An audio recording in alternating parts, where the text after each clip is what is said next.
Going Medieval, the newest game in the survival colony builder, taking us into a medieval landscape. This is something you do not want to miss out on. It brings danger, intricacy, personality, and moreover, a unique look into the medieval genre that we haven't seen for quite some time. So without further ado, let's talk about Going Medieval.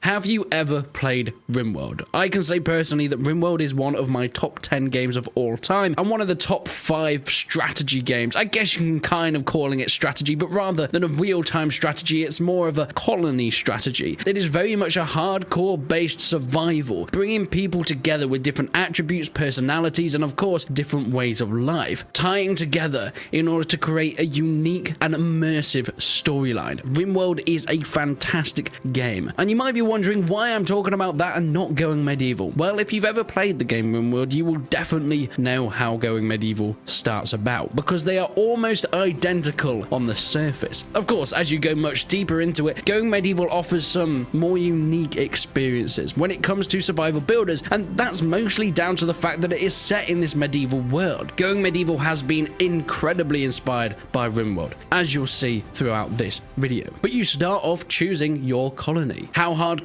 you're going to go. Of course, you have your difficulty levels, but of course, whether you're going as a lone ranger with one colonist or with a group as the more generic starting, you can decide whether it's a more survival-based approach, where you're getting raids from enemy parties constantly, creating a very incredible and fast-paced game. Or maybe you want to play it completely the other side, a peaceful mode, where you're just chilling, building, creating a lovely colony with villages, huts, moving on to towns and cobbled streets, all the way up to castles and keeps. This game has it all. Or maybe you even want to play it straight down the middle, trying to not just survive but thrive, all the time being there's that constant looming of enemies that want to see you gone. But once you've chosen your game mode, you can choose your colonist. You can see what attributes they have depending on whether they're good at marksmanship, planting, growing, construction, or even medical. There's so many different things to choose from, and as I mentioned, if you played Rimworld, this will feel very similar, especially when you actually get into the game and you're working with the UI, choosing the jobs and priorities for each of your colonists to do. Whether your colonist that is sufficient in both research and medical, which one they're going to prioritize above the other. This can all be done much like in Rimworld. And can I just mention, this game is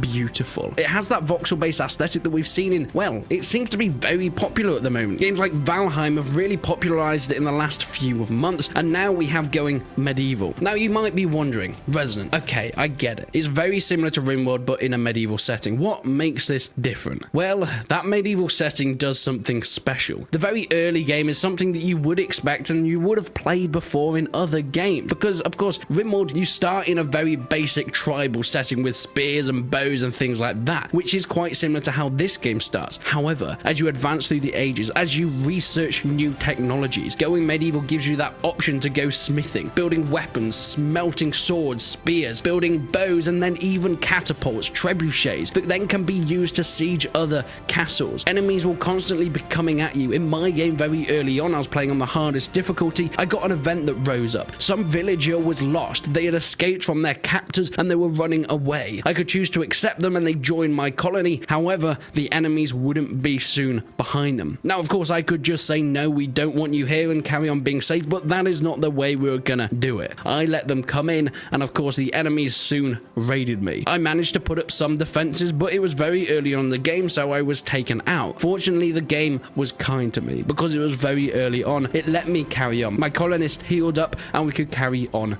moving. As you can see here, the basic village is beautiful. Something that Going Medieval does really well is bringing this colony survival into a medieval world. You can add tiers and levels to houses and keeps rather than just having ground floors for everything. You have to build roofs on the hut rather than you just assuming that they've already been built, meaning that if you want a 2, a 3, a 4-tiered structure with different bedrooms or buildings or research points on each levels with stairs going up, you can do that. This 3D take on it lets you go this way. But not only does it let you go up into high towering castles and keeps, but also underground, building mines, having to put beams over the tunnels so the mines don't cave in on your colonists, or even creating a whole kingdom, the mines of Moria, having your people living underground to defend from oncoming attackers, putting spikes and traps at the entrances to your caves so when attackers do come, they're gonna have some trouble getting through. Not only are you going to have issues from raiders, but there are also natural threats, lightning storms, wildlife, wolves can hunt your colonists. You're going to have to put up the right amount of defenses in order to handle this. At the start, you're going to mostly be working with palisades and wooden walls. However, as your colony and your town grows through research, you'll be moving from wood to other materials like stone, giving you much better defenses against anyone that decides they want a piece of it. You can build outer walls that circle your little town, that you can place archers on to fire down upon any enemies. But of course,